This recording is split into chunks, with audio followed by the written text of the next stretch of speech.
இங்கே வணக்கம். இங்கே பாருங்கள், மாடி தோட்டத்தில் காக்கட்டான் பூ பூத்துருக்கு பாருங்கள். 2 செடி நான் வந்து நட்டு வச்சுருக்கேன். முன்னாடியே நம்ம வளர்த்துருக்கோம். அது அடிக்கடி காஞ்சிருச்சு. அது என்னென்னா இதில் கொஞ்சம் நல்ல தண்ணி அதிகமாக விடணும். ரொம்ப வெயில் படுற இடத்துல வச்சாக்கும் நட்டோன்னே அப்படி வைக்கக்கூடாது. இது நான் வாங்கி கொஞ்ச நாள் அப்படியே கவரோடே வச்சுட்டேன். அதுக்கப்புறம் தான் நட்டேன் பாருங்கள். எந்த ஒரு பதியமாக இருந்தாலும் நம்ம கவரோடு வச்சிடணும். ஏன்னா வெளியூர்லேருந்து கூட கொண்டு வருவாங்க.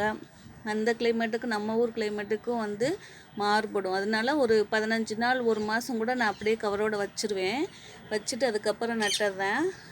நட்டு 1 வாரம் வெயில் ரொம்ப படாத இடத்துல, சும்மா வெயில் லைட்டாக வர்றது மாதிரி இருக்க இடத்துல மட்டும் வச்சிடணும்.